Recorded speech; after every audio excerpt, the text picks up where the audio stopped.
For over 2 decades, Volvo has been doing it right with their XC90, making it one of the most well-known and iconic SUVs on the road today, and one of my dream cars. And as an avid enthusiast of the original P2 XC90, it is sad to say that the times are a-changin'. Gone are the days of the old V8 and the 6-cylinder engines of yesteryear, but now things are completely different in this rapidly growing segment of 3-row electric SUVs. Today, let's take a look and see if Volvo's all-new electric EX90 has the chops to compete with some of the latest and greatest 3-row EVs out now, and also as an XC90 P2 owner, if this thing is nonsense or not.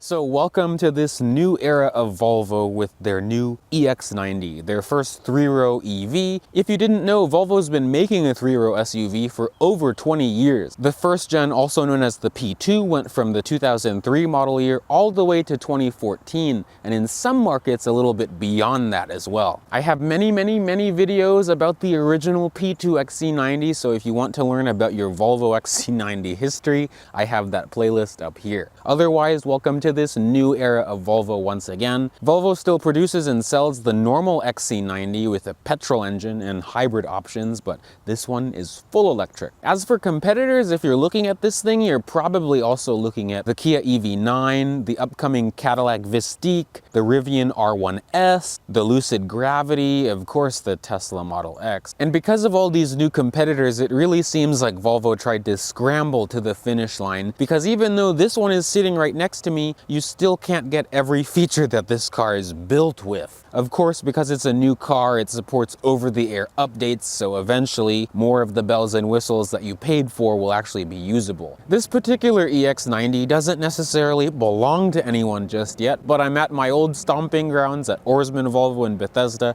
and they were gracious enough to let us spend time with this EX90 this week. This particular EX90 is a 2025 EX90 twin-motor Ultra with the performance package in Volvo's denim blue. This is also available on the normal XC90. Volvo also offers a beautiful wine red called mulberry red, which reminds me of the artisan red on the Mazda CX-90. Both two beautiful colors. The MSRP of this Swedish taxi cab, as it's standing right next to me, is $93,840. Almost $100,000 for this thing. Some notable features that you do get with that near 100K price tag and this top Ultra trim level: you get the active chassis with 4-corner air suspension. You also get massaging front seats and also soft closed doors, among some other niceties as well. Unlike the XC90 that's built in Sweden, all EX90s are built in Volvo's South Carolina plant in the US. So in theory, that means that they should be eligible for the $7,500 tax credit. But don't hold your breath on that. If this is the first time you're seeing one of these, you're probably wondering what the hell that thing on the roof is. This is actually a LiDAR sensor, and this thing doesn't just control the lane departure warning and pre-collision braking and things like that, but it's also part of a driver understanding package, so it reads not only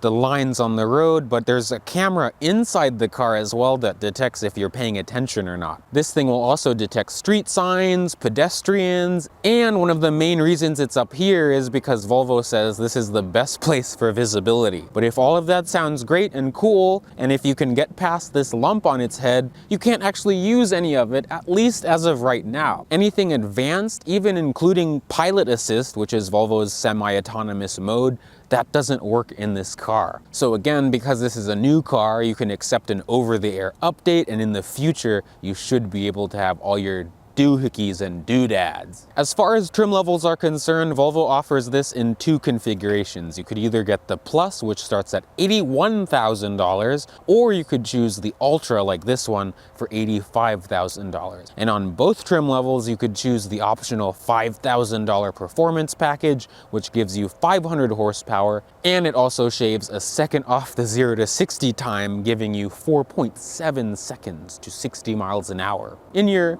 3-row Volvo. Volvo is also allowing folks to be able to choose either a 6 or 7 passenger configuration in the EX90. It's mainly the second row seat where you could choose a bench like this one or captain's chairs. Right off the bat, if you're put off by an electric Volvo or just an electric SUV, Volvo still offers the normal gas version of the XC90 as well, with its 2-liter engines and also an optional plug-in hybrid as well. But for this one, the EX90, it is full electric, which is all new. So since this doesn't have a gas engine that takes up room in front of the car, the EX90 thankfully has a Frunk. This reveals 1.2 cubic feet of volume. It is usable, but of course it's not really big at all. As you can see, the only thing that you can service under here is the wiper fluid. That's it. So all EX90s use a dual motor setup. So there's one motor in the front and one motor in the rear. Also, all of these use a 111 kilowatt hour battery pack,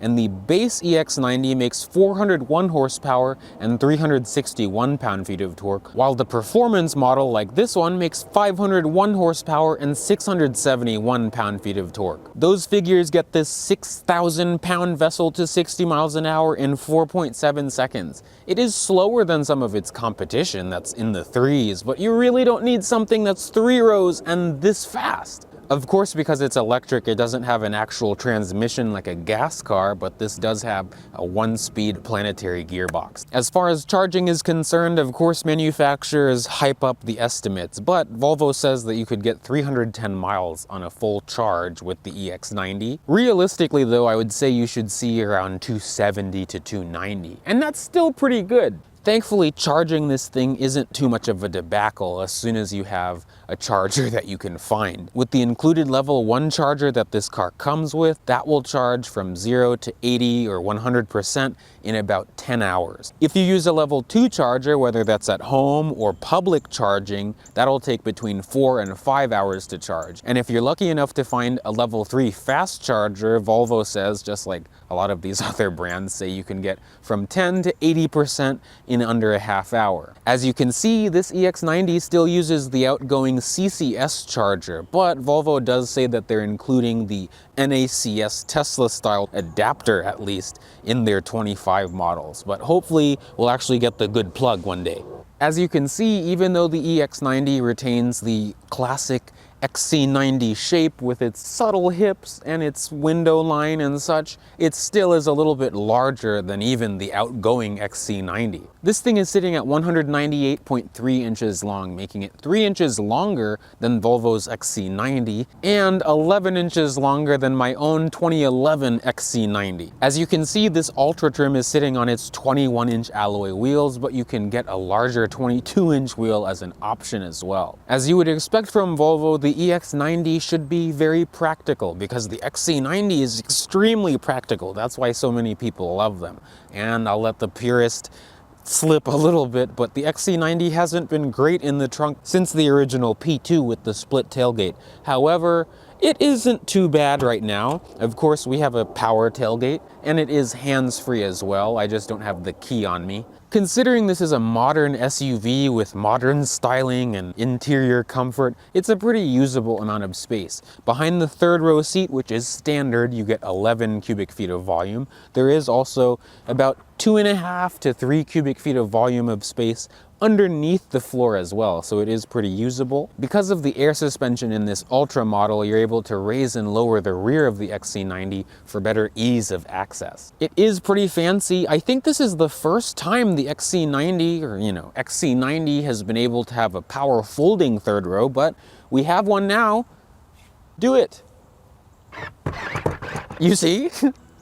And then you get 23.1 cubic feet of volume. And then if you fold the 2nd row down as well, you get up to 67 cubic feet of volume, which is actually a hair bigger than the outgoing XC90 as well. And as far as towing is concerned, I don't think you should necessarily tow all the time with this thing, but Volvo says you can tow up to 4,800 pounds with your EX90. Now, since this is a 3-row, thankfully Volvo did make this pretty easy to get into the 3rd row of the EX90. There's just one lever on the top of the seat, and it just reclines it and slides it like this. And then you get some more space. It's not a lot of space. It is a tight area, but at least there's some room. If you get the 6-passenger model, Volvo says that that's the better way to get into the third row, by between the two middle seats. So I'm 5'9", and it's not terrible back here. It's pretty comparable to the normal XC90 that's out right now. This seat is all the way back in its tracks. You can see my knees are touching the back of the seat, so knee room is a bit of a compromise in here. I can fit my feet under the seats very comfortably, better than in the gas model. In terms of amenities back here, thankfully there are map lights for the rear passengers. There's also air vents and tiny cup holder on each side alongside a USB Type-C port. I also forgot to mention, if I sit back, my hair does brush up against the ceiling, so really if you're taller than me, like if you're 6 foot, you're not gonna fit back here, or at least you won't be happy. In the second row, things thankfully do get more comfortable, and as you can see, more spacious as well. Once again, I'm 5'9", and as you can see, there's actually an abundance of space back here. Again, it feels like it's a little bit bigger than the outgoing XC90. The driver's seat is in my driving position, and I can fit my feet very comfortably under the seat. So much legroom back here. Headroom is pretty good because you have this ginormous glass sunroof, but this doesn't open, and it also doesn't have a shade, it's just tinted. There's map pockets behind the seats, and I will say it is pretty simple in here, but that's just typically Volvo. Just like the original P2 XC90 and the outgoing model as well, these seats do slide forwards and backwards, the 2 outboard seats, and also the center seat as well, so you can control your child. This also can fold like this. There's an armrest here, which is kind of on the small side. There's also 2 cup holders in here, but it's an interesting design. It allows you to put bigger cups in here, so I guess I do like that. There's also a built-in booster seat in the middle. Again, this is only if you have the 7-passenger model. In terms of other amenities, this thing has quad zone climate control, so the driver's side and passenger side rear passengers can individually control their temperature. There's also 2 air vents underneath that, as well as on the B pillars, and there's also 2 USB Type-C ports as well. Lastly, because this thing is electric, there's no need for a center hump for the drivetrain or the exhaust. The floor is completely flat, so if you're sitting in the middle, it'll actually be pretty comfortable. Welcome to the interior of the new Volvo EX90. It is pretty nice in here, but it is way more simple. Things for the most part do feel pretty nice. As you can see, the car is already on because all you have to do is hop in and put your foot on the brake and then shift into gear. But we won't get going just yet. I wanted to show you the key fob. It's not even a fob. You just get this key card now, a Volvo key card. There's also this activity key. This is all you get for the EX90 besides you can use your phone as a key as well, like all these newfangled automobiles. But as we're about to set off, there are a few things I wanted to mention before we get going. First thing is the door handle for all 4 doors is pretty interesting. It reminds me of the Ford Explorer Sport Track. The window switches are also reminiscent of other electric cars. One, for example, is the VW ID4. It only has 2 window switches, so you have to click the button for the rear windows, so then you can open them. The rear windows themselves have their own switches, but only 2 up front. We also have this wonderful 3-spoked leather-wrapped steering wheel. It has real aluminum trim on it as well. It very much shows the new era of Volvo. You can see their new logo. There are buttons on it, but the way how they did it, they're not real buttons. It reminds me of a VW steering wheel, unfortunately. The buttons on the left control cruise control and some of the pilot assist functions, and also it scrolls through the little information that you can see on the small gauge pod in front of me. The buttons on the right do more things than not. By default, they control the audio and track forward and backwards, but this is also where you can control the mirrors and some of the other things about this car. Also on the left side of the wheel are the turn signal and wiper controls, which is interesting. You won't find the headlight controls on a stock. They're all in the screen itself. The wipers thankfully are still rain sensing, but it did take a second for me to get reacclimated with this new car's interior. And on the right side, where the wiper stock would normally be, is where the shifter is. And just like other electric cars, again, like Tesla, the shifter is a column-mounted electronic shifter up here. As you can see, the gauges are very simple in this thing. It's just this small screen that's in front of me, but it shows me everything I would need because you don't have a tachometer or anything like that. And you can also choose this to show Google Maps in here or just be blank. So it is nice. There's also a heads-up display in this model, which is very clear and easy to read. But we can see how the power is. We can just drive normally before we really get into the business.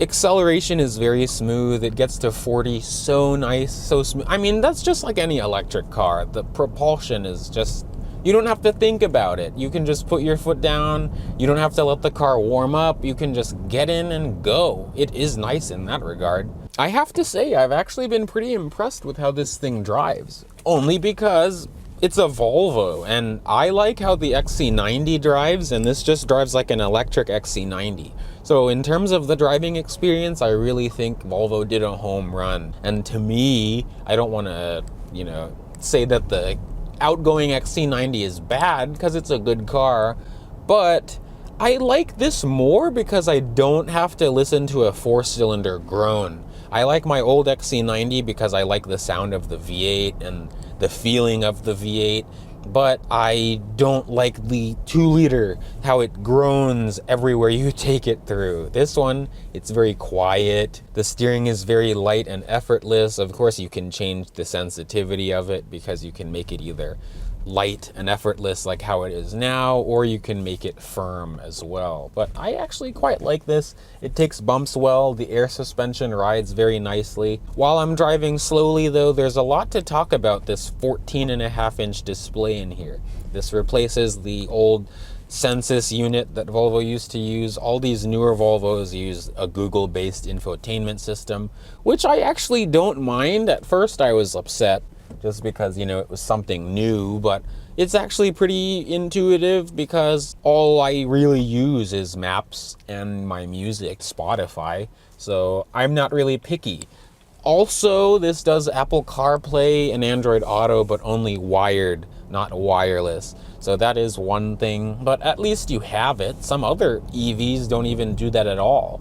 I also do like that Google Maps is built in, and that's the mapping software of choice because that's what I use most of the time. But this screen is plenty responsive. Among some of the other aspects of this car where I've noticed glitches, the screen hasn't glitched out just yet. So that's, I guess, comforting to see. But as you can see, I'm not pushing it around these corners, but just like the normal XC90, minimal body roll. It's not like it's a sporty SUV, but it just hugs the road so wonderfully. It really just feels like a safe car. The interior has been pretty quiet, even on bumps like this. Fit and finish has been nice. This particular model has just about 300 miles on it. It's a demo car. The brake pedal has a nice linear feeling to it. This does also do the one-pedal driving. You can enable that, but I turned it off right now. I do like the one-pedal driving sometimes, but not all the time. I also just like that this thing feels more like a normal car.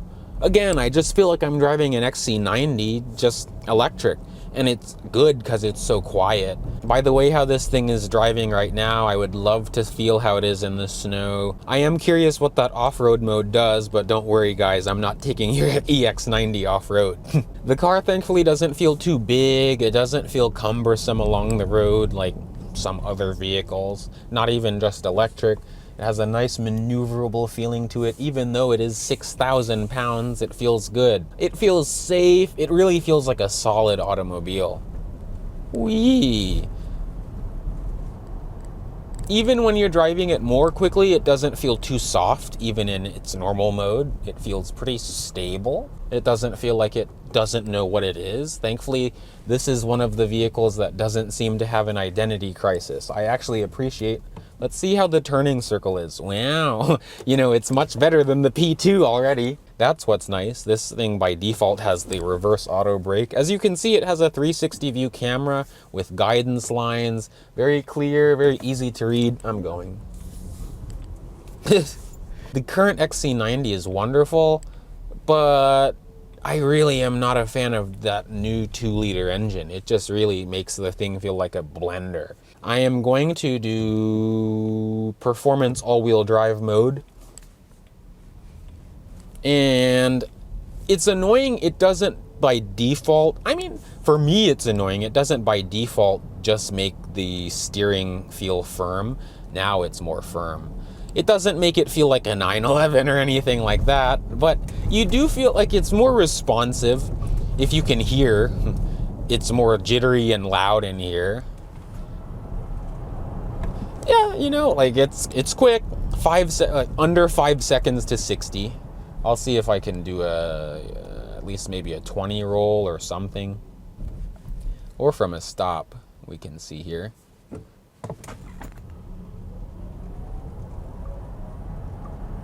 Yeah, you know, it gets the front wheels to spin a bit. It's good power, and man, it handles well. It handles well. It handles better than the XC90, the current XC90, just because the XC90, at least in the T8 trim, even the T6 just feels more front wheel drive. The front wheels spin more than I would want them to, and it understeers if you throttle through the corner. This thing actually has a nice playful feeling to it. You can see this line of cars. I want to have some fun with the squiggles, so I'll stop a bit. Yeah, it makes the front wheels spin. It's good.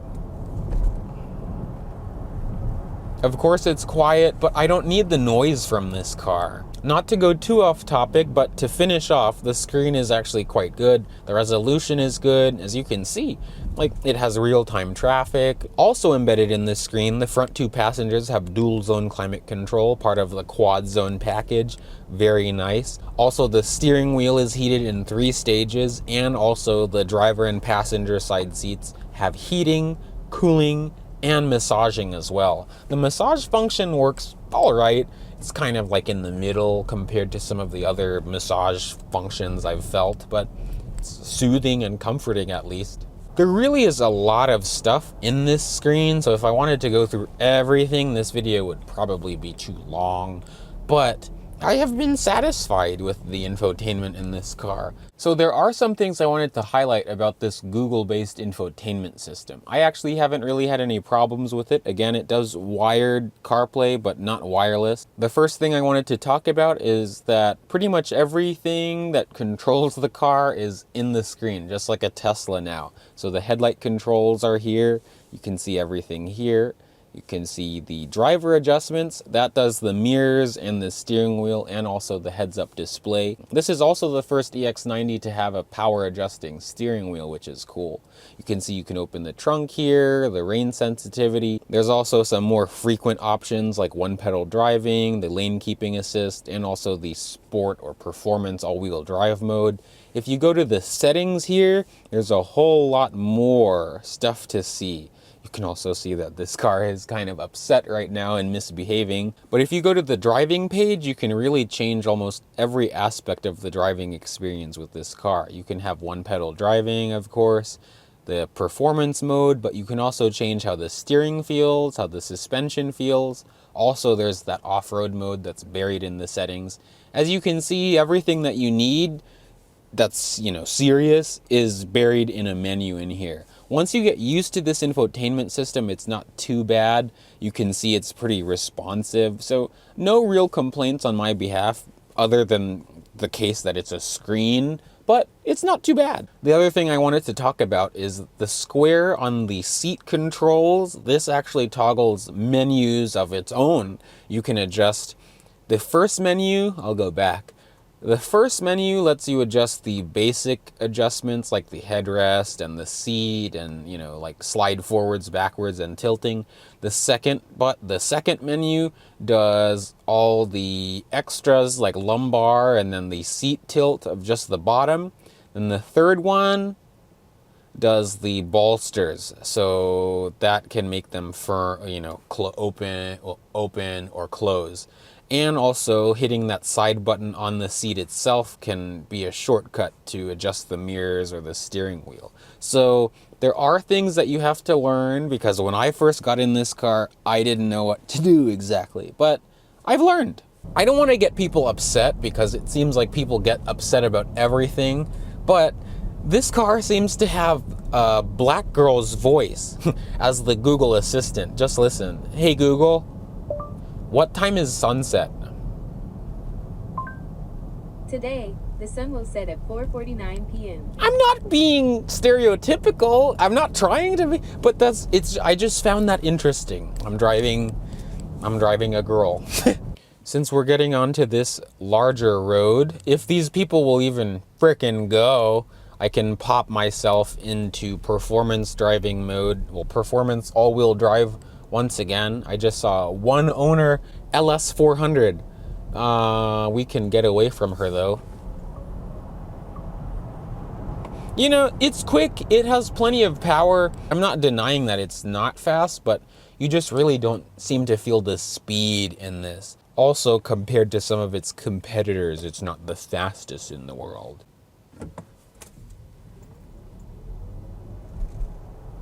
Smooth. There are things that have bothered me. The shifter can be weird sometimes. The electronic door handles are kind of some nonsense to me. And also, this car has been finicky. You see, it's just so calm. It accelerates just like if you're used to an inline 6 BMW X7 or even the XC90. It just accelerates like a normal XC90, just with a lot of power. Admittedly, this car has been pretty finicky though, and I'm hoping that it's just because it's an early production model. I have noticed an airbag warning come and go, also an SOS light to come and go. I also have a headlight warning light right now that I also got yesterday, and then they'll just go away. The lights will just go away and then the things are back to normal. I think that they have to fix this software-wise. I can see behind me, I can see in the reflection that one of my DRLs is out. So it's already broken. I think that they're out on the market now, so I'm curious if you're driving an EX90, how you feel about it. So that, my friends, concludes our time with Volvo's all-new electric 3-row. Let me know in the comments if you prefer this EX90 or the gas XC90. This thing is actually very good. It drives really nice. It has a substantial feeling. The air suspension makes this thing float like a dream. There are some things that bother me about this car, but it's not necessarily because it's the powertrain. I am glad to see Volvo throwing a contender for these 3-row electrics in the mix, because the XC90 is already a great SUV, but I won't let myself get too off topic. Again, thanks to my friends at Oarsman Volvo in Bethesda for letting us take a look at this EX90, and remember to like, comment, and subscribe for many more videos like this, and I'll see you all in the next video. Bye peeps.